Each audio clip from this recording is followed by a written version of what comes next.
Você já deve ter ouvido falar na macroeconomia, não é mesmo? E microeconomia, você conhece?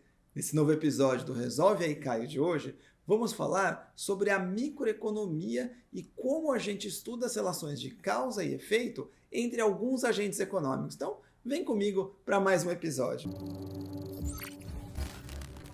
Seja muito bem-vindo. Macroeconomia, certamente você já ouviu falar. Macroeconomia, você fala de taxa de juros, fala de PIB, ou seja, você olha a economia do ponto de vista macro. Tudo aquilo que é relacionado à economia e, dada a mudança de um fator, ele vai impactar a economia como um todo. Por exemplo, inflação está subindo. O que acontece? Aumentam os preços. Por que os preços estão aumentando? Porque um dos motivos é o aumento da gasolina. E por que a gasolina está aumentando? Porque um dos motivos é ter uma tensão de uma guerra entre Ucrânia e Rússia. E por que está tendo a guerra? Então você vê, um monte de coisa vai puxando a outra. E tudo isso é interrelacionado. Quando a gente fala da microeconomia, é economia pequena, micro, por quê? Porque, primeiro assim, microeconomia é um conto de fadas, eu costumo dizer. Por quê? Que a gente usa uma expressão, essa que não é inglês, não é grego, né? Que a gente fala muito inglês e grego quando a gente fala de finança. Agora, de economia, os economistas são mais chiques. Eles gostam de usar expressões latinas, como ceteris paribus. O que é ceteris paribus? Ceteris paribus significa tudo o mais constante. Então, aquela inter-relação entre os fatores que a gente via na macroeconomia, aqui não vai acontecer. Eu vou congelar, brinco que é Alice no País das Maravilhas, tudo funciona maravilhosamente bem, e eu vou variar uma parte, né, um detalhe da nossa economia e ver qual que é o impacto na outra. Então, essa é a grande questão da microeconomia. Tudo mais constante, e eu vou ver o que está acontecendo dada a mudança num agente econômico, numa variável econômica, em alguma coisa, qual que é o impacto na outra. Por isso que a gente fala muitas relações de causa e efeito em microeconomia. E o que eu trouxe para a gente estudar aqui é a parte das estruturas de mercado que são previstas na microeconomia. São 4 grandes estruturas, acho que você vai se identificar muito, porque apesar de ser essa questão da Alice no País das Maravilhas, a gente consegue fazer uma aplicação prática disso. Mas, de novo, a gente está analisando a variação de um fator e o impacto em outro, dado tudo mais constante. Então, a primeira grande estrutura econômica, microeconômica, de mercado que a gente estuda é a concorrência perfeita. Então, o que é a concorrência perfeita? Imagina o seguinte, você está lá querendo ganhar um dinheirinho extra e você resolve fazer o quê? Eu vou resolver vender, por exemplo, cenoura na feira. Quando eu vou vender cenoura na feira, o que eu faço? É difícil vender cenoura na feira? Não, não é. Basta eu chegar lá na feira, montar uma barraquinha e aí começo a vender. Claro, tem algum detalhe aí, eu preciso me inscrever na prefeitura, o que é que seja, mas não tem grandes barreiras de entrada. Então, a competição perfeita, uma das grandes características dela é que não tem grandes barreiras de entrada. Praticamente não existem.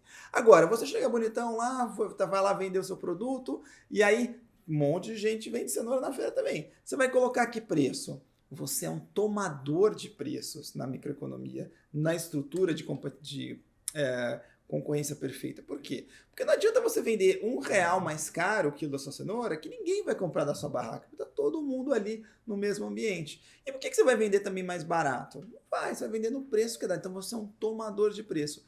Então, o gráfico da demanda, ele é horizontal. Por quê? Você só vende naquela faixa de preço. Se você aumentar o preço, ninguém compra. Se você diminuir o preço, você não vai fazer isso. Então, não tem sentido. Então, a gente trouxe aqui para a gente acompanhar juntos como é que funciona isso aqui. Então, barreiras de entrada praticamente inexistentes.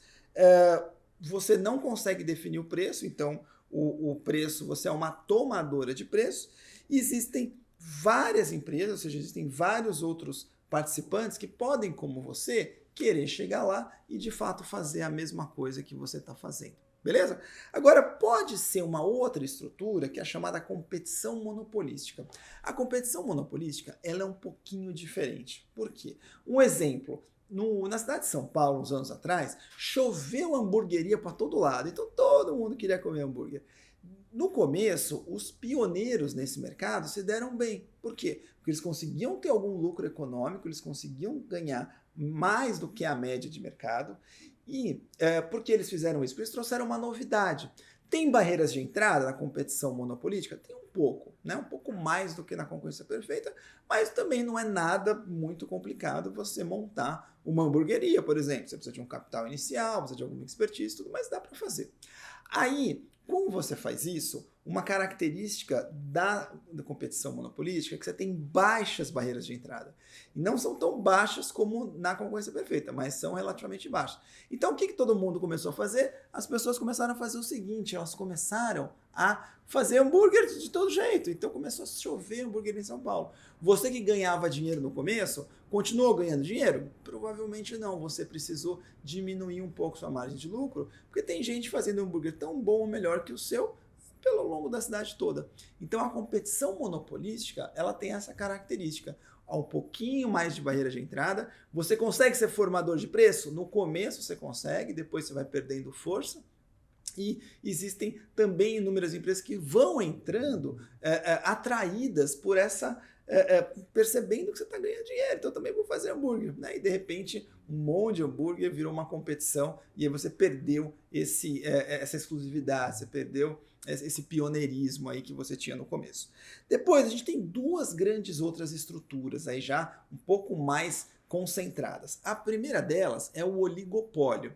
Oligo, aqui a gente volta para o grego, né? Oligo são poucos, tá? Então são poucas empresas. E o monopólio é uma empresa só. Então você vê que já está totalmente diferente. Eu tinha de um lado muitas empresas, tanto na competição perfeita, na concorrência perfeita, como na competição monopolística. Agora eu tenho poucas empresas no oligopólio, eu tenho somente uma empresa no monopólio.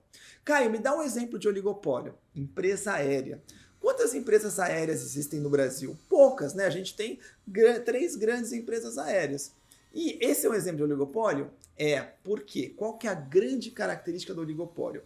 Altas barreiras de entrada. Não é tão fácil, obviamente, você montar uma empresa aérea do que você montar uma barraca na feira para vender cenoura ou para fazer uma hamburgueria. Obviamente, o custo é muito mais alto, uma estrutura muito mais complexa, mas então, quando a gente fala do oligopólio, eu estou falando de uma barreira de entrada muito alta. Outra coisa que é típica do oligopólio, né? O oligopólio é uma das estruturas mais misteriosas que existem na microeconomia. Por quê? Porque como são poucos players, um vai fazer o que o outro, olhar o que o outro está fazendo e tomar sua decisão em função do que o outro está fazendo ou do que espera que o outro vai fazer. É uma loucura, né? A gente chama o termo técnico disso de interdependência. Então, esses poucos players ficam um olhando para o outro para ver o que o outro fez ou o que espera que ele vá fazer. E aí as decisões são tomadas como? As decisões são tomadas nessa ótica de que eu vou fazer alguma coisa em função do que o outro fez ou em função do que ele vier a fazer. É uma coisa de doido, né?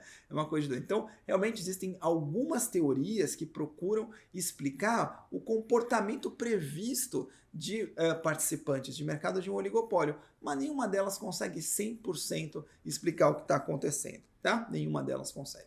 Aí, a gente parte para o monopólio. Como é que é o monopólio? O monopólio é uma empresa só, barreiras de entradas enormes, muito grandes.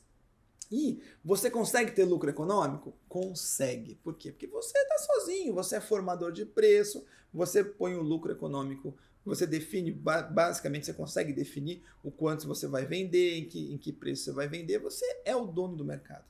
Agora, qual que é o problema disso? Muitos monopólios, justamente por serem uma empresa só, são alvo de grande regulamentação governamental. Então, por exemplo, saneamento básico. Quantas empresas de saneamento básico existem na sua cidade? Uma, porque não faz sentido você ter duas, a cidade está ali, é um número fixo de habitantes, é uma variação muito pequena, um gasto enorme, você quebrar a cidade inteira para botar cano de esgoto, ninguém vai fazer isso, né? Só que, claro, existe agência reguladora, o governo está em cima, tem um monte de gente olhando, por quê? Porque senão ele pinta e borda e faz o que ele quiser, tá bom? Então, para a gente concluir, falamos primeiro, concorrência perfeita. É a barraquinha na feira, você aceita os preços, você não tem o que fazer, você ganha dinheiro, mas você não ganha dinheiro mais do que ninguém, você não consegue fazer grandes coisas. Baixíssimas barreiras de entrada. O formato da curva de demanda, né, que a gente faz preço versus quantidade, ela é horizontal, você só vende naquele preço. Todas as outras seguem a lógica da teoria microeconômica. Qual que é a lógica dela? é que você vai ter, quanto maior o preço, menor a quantidade demandada, e quanto menor o preço, maior a quantidade demandada. Então existe uma relação inversa, portanto é uma reta decrescente, uma curva decrescente. Na competição monopolística, lembra lá da hamburgueria, que você tá rindo à toa, no começo de repente vem um monte de gente e você para de rir à toa. Depois a gente falou do oligopólio, empresas aéreas, né, que tem ali, uma fica bisbilhotando o que a outra está fazendo, essa questão da interdependência, barreiras de entradas enormes, e a gente chega finalmente no monopólio, uma única empresa, formadora de preços, pinta e borda, mas por isso que muitas vezes você tem uma grande regulamentação, principalmente governamental, tá bom? Gostou? Eu espero que você tenha gostado desse vídeo. Essa aqui é uma rápida passagem pela microeconomia. A microeconomia é bem interessante, apesar de ser essa questão da Alice no País das Maravilhas, mas tenho certeza que você vai se divertir muito com esse tema, tá bom? Deixa seu like aí, espero que esteja gostando dos vídeos, manda sua mensagem, seu comentário e semana que vem tem mais. Um grande abraço, tchau, tchau!